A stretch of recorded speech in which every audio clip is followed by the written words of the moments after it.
We're saved. We're saved. There's a day one patch. It's gonna fix the game, innit? Brick's alive! Brick is dead! Look at him! Oh, God. Where do I start with this game? Where do I even begin to start doing a review on this game? Right. Let's start from the beginning. I'm going to start from a creator's POV. Okay, brace yourself. You're in for all the goss. Last Thursday, we got an email from the guys at Project Motor Racing, and I got given 2 codes. I first got given a code for PC, and then when I spoke to them, I was on about I wanted to do some stuff for PlayStation and compare it, and they were like, oh, we'll send you that too. So I had 2 codes when I started. We were told in the email that if we were to do any kind of review score, i.e. review on this game, that we couldn't do any content until Tuesday, the day of release. However, if you want to do some kind of content, like I did first impressions, I did career mode, we could create content before, but we could not do anything to do with a review. Red flag. So anyway, because I'm a smaller content creator, I really can't miss up on that opportunity, and I'm very, very lucky that I get sent out games, codes for things. I'm incredibly lucky, and I don't take that for granted. However, the embargo on the content was Friday, 1 o'clock. So I didn't even have 24 hours to play the game, create content, edit, and put a video out. I really like when companies do that. I'd really think, PR companies, etc., should just send us a game and just say the embargo's like in a minute. When I got the PC version, and you could see from my first impressions video that it wasn't going well. I had so many problems. Graphics was really meh. Bear in mind, I don't have the most singing and dancing PC. I do have a Ryzen 5, I can't remember which version it is, and I've got a 3070 Ti. That plays everything at Ultra with no problems. I mean, I play Le Mans Ultimate on Ultra. This would just not work properly, and you'll see from my first impressions video that it looked like I'd done like some stretching or something on the footage, and it was just the only way that it would play with a consistent frame rate without glitching to have it like that. If I can find the footage, there was a race that I was in at Brazil. The game just froze, and then the next minute I'm in a wall. There was no way I was going to be able to even play, and I wasn't going to hide that footage because it wasn't working, and it turns out for a multitude of people that had the early access, it was the same problem. However, PlayStation was quite good. I wasn't impressed, but I was feeling hopeful about the fact that we potentially had a game on console that was a sim that possibly could be a good sim for console. The 2 videos that I did, the first impressions, I mainly tried the GT3s because that's what I race in general. As I said before, they were very, very oversteery, very slidey, the handling was everywhere. We'll go over that in a second. However, the MX-5 that I did for career mode was quite good, and I really did enjoy that. As you can see, I did enjoy it. So I took a bit of time off from it, and then when it came to Tuesday, with the game releasing, the day 1 patch, which obviously just solves all problems, it honestly now seems to be in such a bad state that I would class it as probably unplayable. My review of this game, I'm not going to go into. I had a huge list of problems, but there's no point. Like, there are a multitude of reviews out there.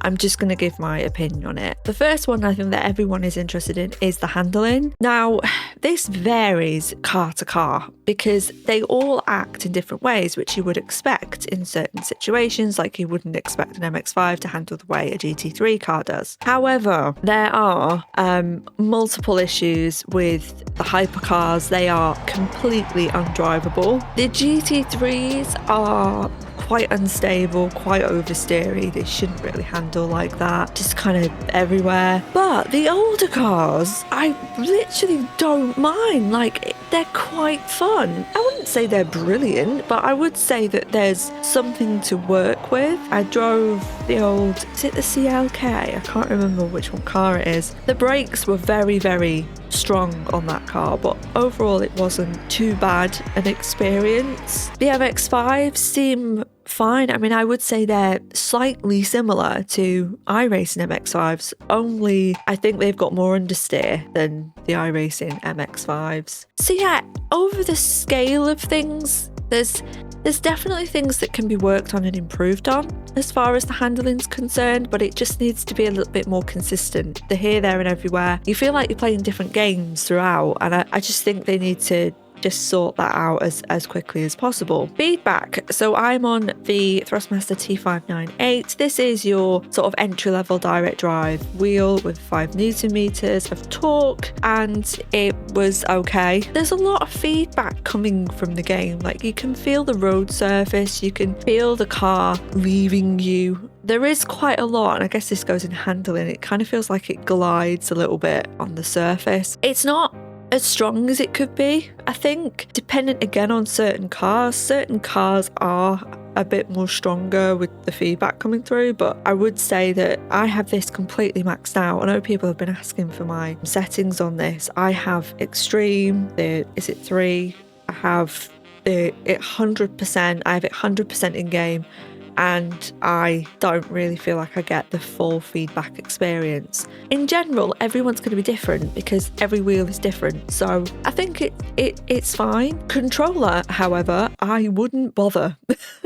I don't know if I have any footage of me playing on the controller. It's an experience. I know Super GT, Steve, he put out a video. Again, there's just no point me going over that, to be honest, because I'm not really a controller player, but what I will say is that I wouldn't buy it if you're a controller player. Car selection and track selection is pretty decent. I would say it's quite good. They haven't got the rights to some of the tracks, so you would have seen in my first impressions video, I was like, where's Monza? It's there.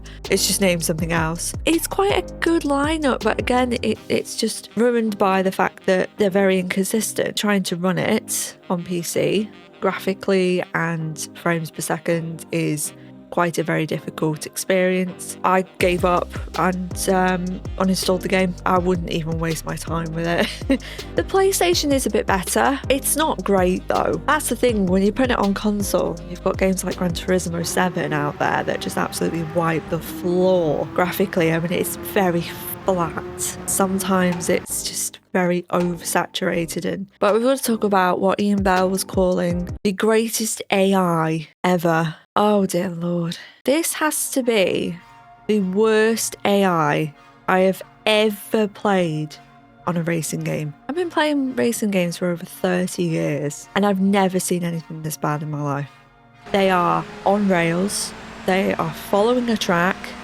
They do not know you are there. They're not AI. They're bots, essentially. It's artificial intelligence. They have none of that. They don't have any awareness that you're there. They don't race each other. They just fall in line and ruin the whole experience. For me, I was most excited about the single player aspect, the career mode, which looks really good. I mean, I put out a video, it does look really good, but you can't play the career mode. For example, if you start at the bottom like I did with a smaller budget, if you buy the MX-5, for example, that's like £80,000 or £1,000. You're left with, I think it's about 17, might be less than that, but anyway, you go into your first race at the British Cup, and that's £12,000. Now, if you gain any damage during that race, which is highly likely because of the way the AI are towards you, you have to pay for that damage, and that's the problem. If you're not finishing in first place, and that's how I got away with it, you simply will bankrupt yourself. So for example, the damage on my car was £12,000. I think there was one race where I only made like a really small amount of money. Now, if that had been the only money that I made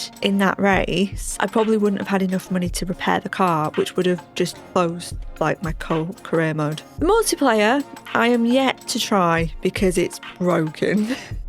Like, they took it down and they were like, oh, we're going to keep it offline.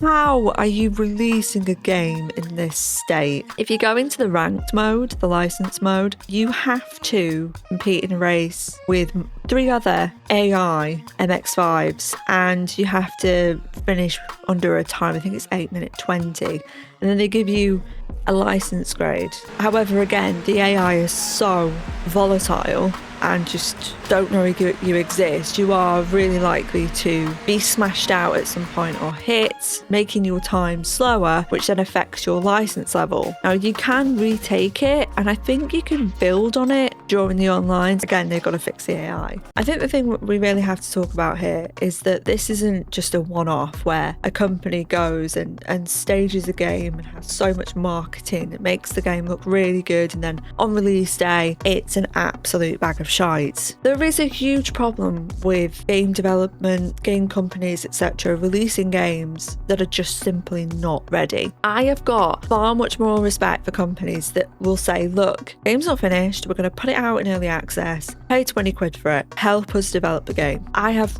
so much respect for companies that do that, and I think it is because of how far along we've come now in terms of gaming. I think it does make more sense. Put it on a 6-month early access, even 12 months, release it for 20, 30 quid, and we probably would have been, a bit easier on you. They hyped up this game so much, and in the end, it's not ready. It's not stable, it's not optimized, the handling's everywhere, the AI don't work, multiplayer doesn't work. You cannot ask people to pay for this. And you said I couldn't do a review score, but I can now because it's past Tuesday. I would give this a 3 out of 10.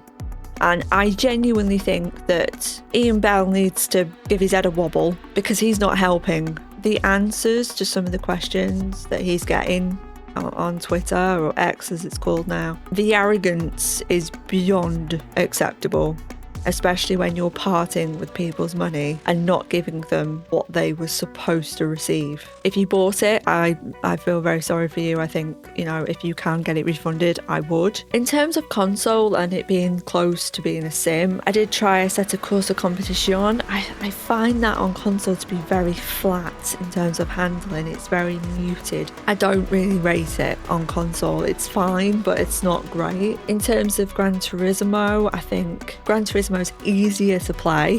Whether the handling improvements on Project Motor Racing would change and make it closer, I do think it could be closer to a sim than any other game out there, but again, there's just too much wrong with it to recommend it. For now, my recommendation is stay with what you've got. iRacing for 12 months is on offer currently for like 40 quid, I think, 45 quid. If you want something sim on a PC, if you're on console, my apologies. Gran Turismo 7's not that bad, hey?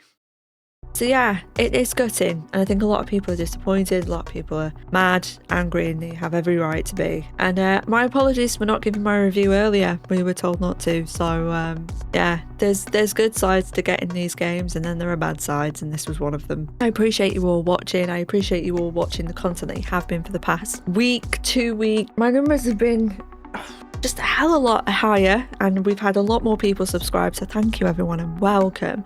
And if you do enjoy racing game content, then make sure to subscribe. And if this video was helpful or you enjoyed it in any way, then please make sure to like. Thank you so much for watching.